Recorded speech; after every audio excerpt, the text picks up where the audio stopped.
Bismillahirrahmanirrahim. Assalamualaikum warahmatullahi wabarakatuh. Waalaikumsalam.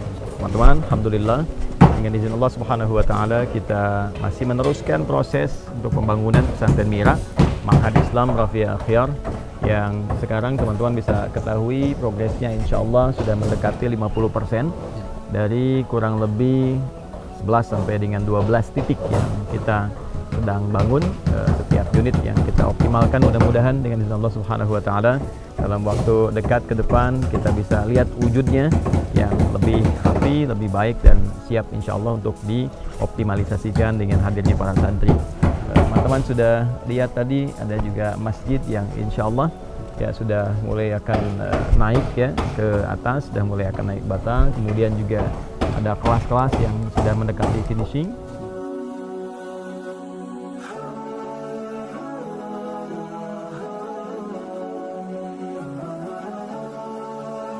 Sekarang saya berada di bagian asrama ya, dan kepala untuk pengawasannya bersama saya ada Pak Muhammad Daniel, temani asisten beliau Pak Agus dari Al-Courier.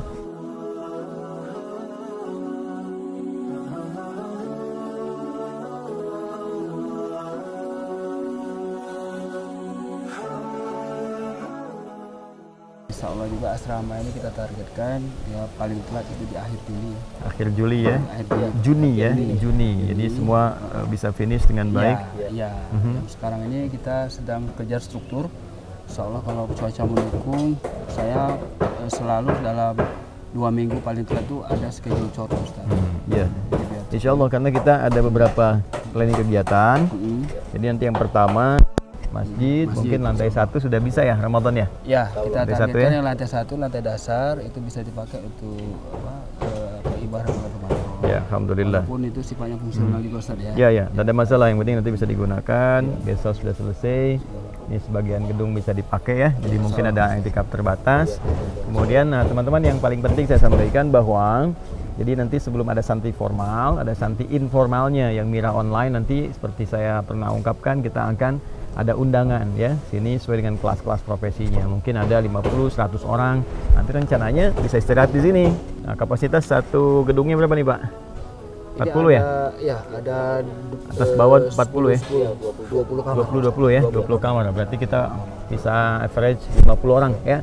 Nanti per kelas, per periode bisa sepekan menginap dan insya Allah mudah-mudahan dilancarkan oleh Allah Subhanahu wa taala dan kita saat belajar nanti bisa optimal jadi sepekan bisa nginap, bisa belajar ya merasakan suasana pesantren dan gratis, nggak ada bayar, nggak ada apa-apa, kita optimalkan insya Allah ya. Dan mudah-mudahan apa yang akan kita langsungkan di sini diridhoi oleh Allah Subhanahu wa taala. Teman-teman, kurang lebih ada 1 tahun lebih sedikit ke depan kita akan selesaikan. Jadi kesempatan wakaf terbuka hanya untuk Mei periodenya sampai ke tahun depan dan selesai dan barangkali teman-teman bisa fokus kepada agenda-agenda atau proyek akhirat lain yang bisa dioptimalkan. Nah, bagi teman-teman yang masih ingin bergabung untuk wakaf yang ada di sini, karena ini semua tanah, jengkalnya semuanya ini wakaf ya. Jadi saya hanya mengelola dan nanti ada murid-murid kita yang kita bina untuk meneruskan kembali. Jadi kalau kita meninggal pun ada yang Indonesia ya, nomor rekening 111. Jadi satunya ada 3, kemudian 4, 4nya ada 4, lalu 142, 111, 4, 142 atas nama Ma'had Islam Rafiah Akhyar. Terima kasih untuk kesempatan hari ini. Mudah-mudahan update informasi bisa juga memberikan tambahan pada teman-teman kelengkapan untuk mengetahui bahwa apa yang kita wujudkan wujudnya ada dan sedang disiapkan untuk disempurnakan. Pak Daniel, terima kasih. Ya, waalaikumsalam. Bagus, terima kasih banyak ya. Jazakumullah khair. Assalamualaikum warahmatullahi wabarakatuh. Kita mau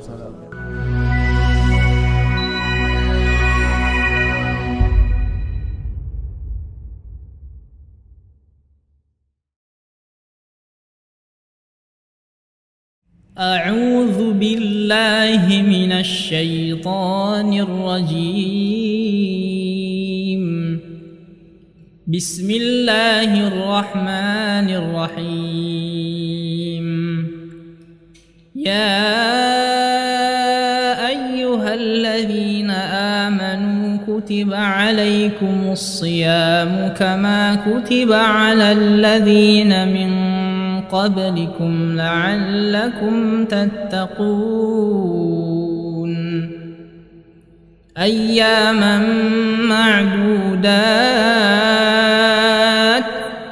فمن كان منكم مريضا أو على سفر فعدة من أيام أخر وعلى الذين يطيقونه فدية طعام مسكين فمن تطوع خيرا فهو خير له وأن تصوموا خير لكم إن كنتم تعلمون شهر رمضان الذي أنزل فيه القرآن هدى للناس وبينات من الهدى والفرقان فمن شهد منكم الشهر فليصمه ومن كان مريضا أو على سفر فعدة من أيام أخر يريد الله بكم اليسر ولا يريد بكم العسر ولتكملوا العدة ولتكبروا الله على ما هداكم ولعلكم تشكرون صدق الله العظيم.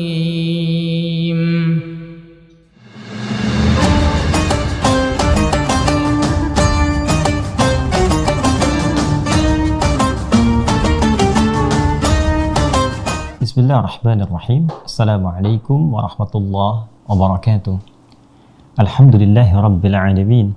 Wassalatu wassalamu ala rasulillahil karimil amin. Nabiyyina Muhammadin wa ala alihi wa sahbihi wa dhurriyyatihi wa ummatihi ila yaumiddin wa ba'd. Saudara-saudariku, kita sangat bersyukur pada Allah Subhanahu wa taala. Alhamdulillah kita diberikan kesempatan untuk menjalani ibadah siam pertama kita di bulan Ramadan, khususnya di tahun ini 1444 Hijrah sampai menjelang maghrib kini waktu Indonesia bagian barat. Bagi sementara saudara-saudari kita mungkin sudah ada yang berbuka atau juga sebagian belahan di tempat yang berbeda mungkin baru akan memulai siam. Tentu kita akan sama-sama berdoa pada Allah Subhanahu wa taala, bermohon semoga puasa kita baik yang telah berlalu pun demikian di tahun ini berkenan diterima oleh Allah Subhanahu wa taala dengan penerimaan terbaik. Saudara-saudariku, seperti kita ketahui bahwa puasa Ramadan bukan sekedar puasa. Ada yang istimewa, ada yang sangat berbeda dan tentunya tidak sama dengan puasa-puasa lainnya yang pernah kita jalani. Puasa Ramadan tentunya seperti kita pelajari sebelum memasuki di bulan suci ini disebut dengan as-siyam, diksi yang dipilih langsung dan ditetapkan oleh Allah dalam firman-Nya di surah kedua Al-Baqarah di ayat 183 itu. Ya ayyuhalladzina amanu kutiba alaikumus-siyam. Hei semua orang yang telah menyatakan dirinya beriman pada Allah Subhanahu wa taala, diwajibkan bagi kalian menunaikan as-siyam. Waktunya kita temukan di Al-Baqarah ayat 185, Syahrul Ramadan alladzi unzila fihil Qur'an. As-siyam yang dimaksudkan ditunaikan khusus spesifik di bulan Ramadan, bulan yang sangat mulia yang saat itu diturunkannya Al-Qur'an. Saudara, kata as-siyam secara makna ada perbedaan spesifik dengan shaum.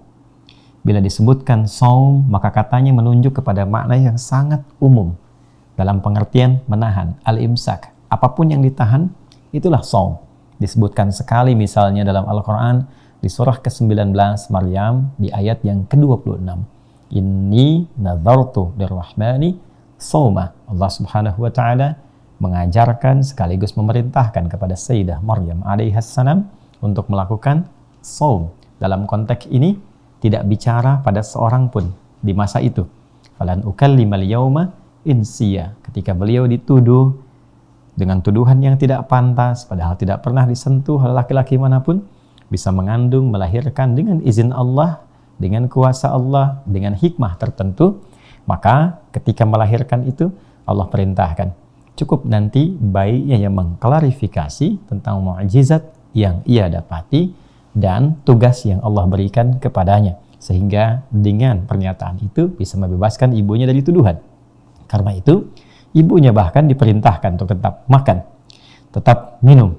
Silahkan makan senyamannya, silahkan minum sampai dengan hilang dahaga itu, tapi shaum dari bicara. Makan masih boleh, minum masih boleh, tapi bicara tahan. Jadi kata shaum masih menunjuk pada makna yang umum. Ada bebas pilihan yang bisa kemudian didapatkan, yang bisa ditempuh. Tapi ketika katanya berubah menjadi as-siyam, 9 kali lafaz ini disebutkan dalam Al-Quran, dan maknanya akan berubah tentu dari yang umum menjadi yang lebih spesifik, yang terprogram, punya ketentuannya, punya aturannya yang tidak sama dengan pilihan-pilihan secara general. Apalagi ketika kata ini menggunakan alif lam. As-siyam, alif lamnya memberikan kesan yang khusus, spesifik. Kutiba alaikumus siyam, ada alif lamnya, menunjukkan bahwa secara waktu bukan puasa biasa. Secara ketentuan tidak sama dengan yang biasa. Secara keistimewaan sangat berbeda dari yang biasa. Karena itulah semenjak hari pertama ini, dari tadi kita memulai saum kita, diniatkan dengan cara yang baik, kemudian kita arahkan kepada siyam konteksnya, terprogram dengan baik. Dimulai dari fajar sampai dengan sebentar lagi kita berbuka, waktu Indonesia bagian barat, ya, sampai di waktu maghrib. Maka tentunya ketika disebutkan as-siyam, waktunya teratur. Kapan dimulai, kapan diakhiri. Yang kedua, programnya diatur. Sehingga dengan program ini ada capaian-capaian yang teratur, tujuan pokoknya. Di hari pertama ini, kita akan menegaskan kembali tentang satu ukuran yang Nabi SAW pernah sampaikan dalam standar hadis beliau, tercantum di Al-Bukhari, baik di nomor hadis 38 pun nomor hadis 1910. Dan ini menjadi penting untuk kita ulas, kita bahas di hari pertama kita menunaikan siyam Ramadan, agar kita dari awal mengantisipasi apakah puasa yang kita tunaikan sejak detik ini dinilai benar sesuai dengan standar Rasulullah SAW, dan apa yang bisa didapatkan dari sejak hari pertama ini, serta bagaimana ukurannya bisa terasakan bahwa siyam kita berhasil dalam standar Al-Quran dan hadis Nabi Muhammad SAW. Kembali kepada hadis yang dimaksudkan dalam Al-Bukhari, seperti yang kami tadi sampaikan, baik di nomor hadis ke-38 pembahasan tentang iman, apakah juga di nomor hadis 1910 pembahasan tentang puasa. Maka Nabi SAW pernah secara tegas menyampaikan informasi yang sangat penting untuk menjadikan standar puasa kita benar. Haddatsana qala Rasulullah SAW, Rasulullah SAW bersabda, man shama Ramadana.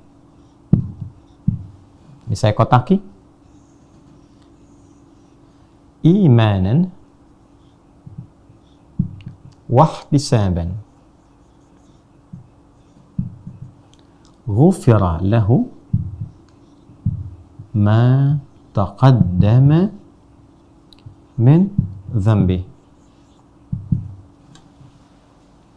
Teman-teman, man shama, siapapun secara personal, mau laki-laki, mau perempuan, besar, kecil, tua, muda, status sosial apapun yang dijalani dalam kehidupan di dunia ini, sepanjang ia memenuhi kualifikasi untuk menunaikan ibadah puasa, sudah balik, berislam, dan turunan-turunan yang lainnya. Siapapun ia, shoma, yang menunaikan puasa Ramadhan, khusus di bulan Ramadan, bukan yang lain. Ingat ya, ini hari pertama, jadi penting untuk kita mengetahui dan kembali melihat hadis ini dengan baik, supaya hari-hari puasa berikutnya bisa kita kemudian lengkapi, bisa kita acukan kembali pada standar ini, sehingga tidak sia-sia Allah berikan kesempatan dalam setiap rangkaian hari puasa. Dia tunaikan puasa Ramadan imanan, ini standarnya. Bukan puasa biasa. Bukan karena orang lain puasa, dia ikut puasa. Bukan karena dia menginginkan dengan puasa itu mendapatkan penilaian dari orang lain, mendapatkan penilaian dari institusinya, dan seterusnya. Yang diharapkan dari itu semua, imanan, dia lakukan karena imannya kepada Allah Subhanahu wa Ta'ala. Pernah saya tegaskan di episode sebelum kita memasuki bulan Ramadan bahwa kata iman ini identik dengan amalan hati, yaitu niat. Di hadis lain Al-Bukhari, nomor hadis yang pertama, kitab Bad'ul Wahyi, Nabi SAW menyampaikan, diriwayatkan dari Umar bin Khattab radhiyallahu ta'ala anhu, dari Nabi SAW bersabda, innamal a'malu bin niyat wa innama likulli imri'in ma nawa. Faman kanat hijratuhu ila Allahi wa rasulih, fahijratuhu ila Allahi wa rasulih. Wa man kanat hijratuhu lidunya yusibuha aw imra'atin yankihuha, fahijratuhu ila ma hajara ilaih. Seseorang beramal, beraktivitas, motivasinya bisa beragam, kata Nabi SAW. Ada yang untuk dunia, ya dia dapat dunia. Dia puasa untuk mendapatkan penilaian manusia. Dia puasa untuk mengejar bukaan saja. Dia puasa untuk mengejar sahur. Kan? Dia puasa untuk melengkapi agenda dunianya. Itu yang dia dapatkan. Ada lagi yang mencari motif lain, untuk mendapatkan jodohkah misalnya, untuk mendapatkan hal-hal lainnya. Maka seperti yang apa yang dia niatkan, itu yang akan dia raih. Sebaliknya, orang-orang yang menjadikan puasanya dia dedikasikan hanya untuk pengabdian total, demi mengabdi kepada Rabbnya, sebagai ibadah hanya untuk Allah. Jadi dia niatkan hanya untuk Allah saja. Artinya, dia menjadikan amalan puasanya itu sebagai pembuktian kehambaannya kepada Allah. Dia mengakui, saya menghamba Allah. Saya dicipta untuk mengabdi, menjadi hamba. Saya beraktivitas di muka bumi ini karena perintah Allah. Karena itu dihadirkan dalam jiwanya untuk menaati Allah. Nah, keyakinan tanpa ragu untuk menaati Allah itu disebut dengan iman namanya. Orangnya disebut dengan mukmin. Makanya orang beriman, kenapa diminta untuk ibadah? Supaya membuktikan kebenaran imannya. Kita sholat kan karena iman. Alladzina yu'minuna bil ghaib wa yuqimunas shalah. Kita puasa pun karena iman kan? Ya ayyuhalladzina amanu kutiba alaikumussyam. Jadi kalau kita dalam kondisi menunaikan ibadah bukan karena imannya dipertanyakan. Karena panggilan puasa pun karena panggilan iman.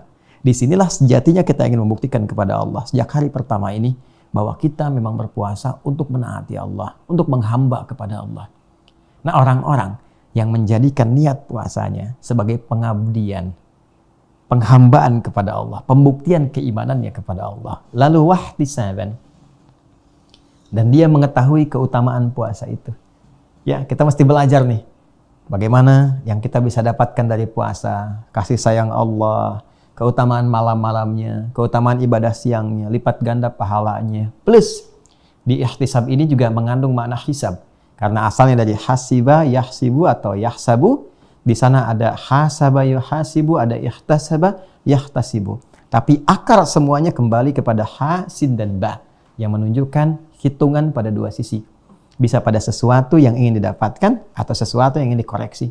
Saat yang bersamaan dia puasa, dia mengoreksi dirinya untuk menjadi lebih baik. Kita mulai tadi dari mulai fajar, kita berpuasa, bahkan malamnya tarawih kan, kita merenungkan sesuatu apa yang harus diperbaiki dari ujung kepala sampai ujung kaki. Alhamdulillah bikin program. Hari pertama ini saya pengen koreksi di pandangan saya. Maka di hari pertama jaga bagaimana cara memandang yang baik. Apa yang harus dipandang, apa yang tak boleh dipandang. Kita koreksi selama ini mungkin melihat sesuatu yang tidak baik. Kita istighfari. Minta ampun sama Allah. Sekarang pengen lebih taat kepada Allah. Sehingga iman itu dibuktikan lewat ketaatan, tunaikan puasa, jaga pandangan. Ini praktek pertamanya, ya kan? Lalu setelah itu pandangan ini nanti akan terjadi perbedaan. Ya, dia akan dibimbing oleh imannya sehingga dia hanya memandang apa yang ditaati oleh dirinya sesuai petunjuk Allah Subhanahu wa taala. Karena itulah nanti terjadi transformasi pandangan. Sebelum dipandang, turunlah sifat imannya. Itu yang dimaksud di surah Cahaya, surah ke-24 ayat 30 untuk laki-laki. Qul lil mu'minina yaghuddu min absarihim. Ayat 31 untuk perempuan. Wa qul lil mu'minati yaghuddna min absarihinna. Sebelum dipandang, kata Allah, imanmu akan membimbing pandanganmu. Ini yang harus dilihat. Kalau nggak baik dilihat, maka akan dipalingkan. Karena itu mata orang beriman nggak akan melihat yang sembarangan. Ya, kalau dia lemah iman atau padam iman atau nggak beriman sama sekali, maka semua bebas dipandang. Ya ukurannya yang pengen dipandang saja, nanti bikin aturan masing-masing. Apakah ini statusnya yang penting dianggap wajar, yang penting terhormat, yang penting macam-macam, dan statusnya bisa relatif. Terhormat di tempat A belum tentu di tempat B, ya kan? Nah, karena itulah kemudian iman memberikan standar robbani yang paling jelas, yang paling elok, yang paling nyata. Ini yang baik, lihat. Yang tak baik, palingkan dulu demi kebaikan jiwamu, demi kesehatan mentalmu, ya kan? Nah, itulah faidah dari sini. Jadi hari pertama kita harus bikin target. Sekarang mata, besok misalnya ke telinga. Kalau mata belum lulus, besok latihan lagi, ya kan? Nanti telinga, kemudian turun ke lisan, ya, terus ke tangan, jari jemari sampai ke ujung kaki. Sehingga selesai Ramadan, teman-teman sekalian, tuntas, maka kita akan bertransformasi dari pribadi yang tadinya punya kebiasaan A, beralih dievaluasi menjadi pribadi yang lebih baik setelah itu. Dari ujung kepala sampai ujung kaki. Itulah hakikat dari kita menunaikan puasa. Kalau bisa dilakukan semuanya ini, maka sejak hari pertama Nabi SAW memberikan satu apresiasi tinggi yang tentunya atas dasar petunjuk dari Allah Subhanahu wa taala. Perhatikan kalimatnya, ghufira lahu ma taqaddama min dzambi. Maka seluruh ini itu kan, kalau dia disebutkan demikian, maka ini menunjuk sifat umum. Sepanjang tidak ditakhsis, dikhususkan, maka maknanya general. Ya, general itu luas, tanpa batas. Maka seluruh dosa-dosa yang pernah ia kerjakan selama hidupnya, sampai detik dia puasa itu, selesai dia puasa, ghufira lahu, berpotensi akan diampuni oleh Allah Subhanahu wa taala. Ini berpotensi diampuni. Karena itu teman-teman, sejak hari pertama ini, mari kita manfaatkan isyarat dari hadis Nabi yang sangat mulia ini untuk menilai apakah dari tadi fajar kita puasa, bahkan malam tarawih, di hari pertama kita lakukan, apakah sampai saat ini kita sudah merasakan kenikmatan dari puasa kita? Sudahkah melakukan koreksi terhadap diri kita? Apakah ada target yang sudah disiapkan? Lantas, sudahkah merasakan ampunan dari Allah? Ampunan yang melahirkan kedamaian, ketentraman, kebaikan. Apa ciri seseorang yang diampuni oleh Allah Subhanahu wa taala? Maka paling gampang cirinya adalah ampunan ini mendatangkan kesolehan setelah menghilangkan kesalahan.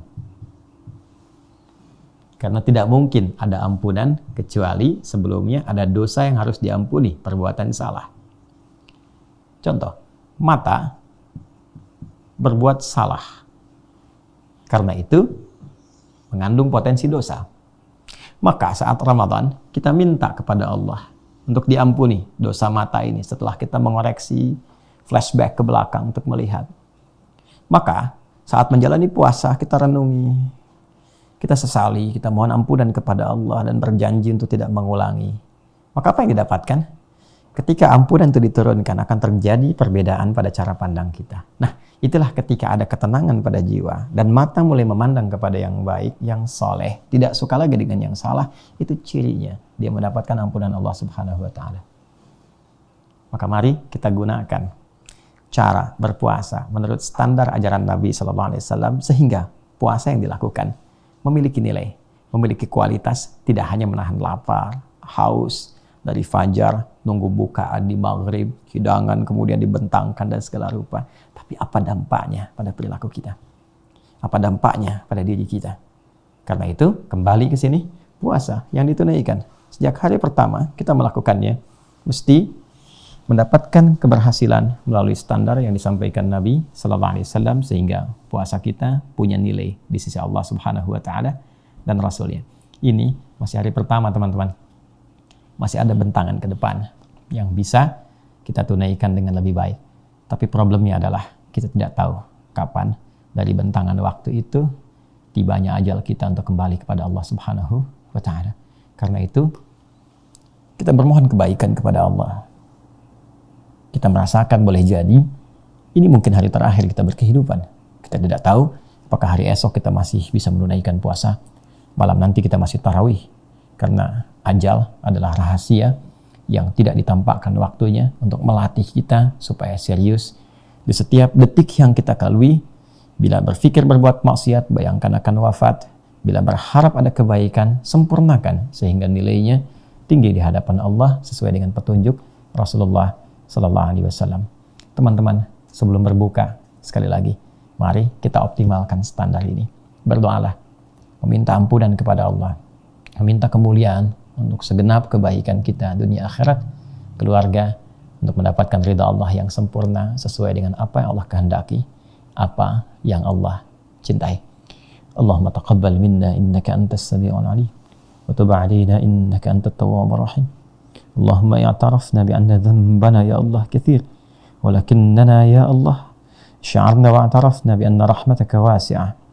Ya Allah, kami mengakui bahwa banyak perbuatan dosa yang telah kami kerjakan sampai detik ini. Tapi kami juga meyakini ya Arhamar Rahimin, rahmat-Mu begitu luas untuk menutup dan menghapuskan seluruh perbuatan dosa dan salah yang pernah kami hamba-Mu lakukan.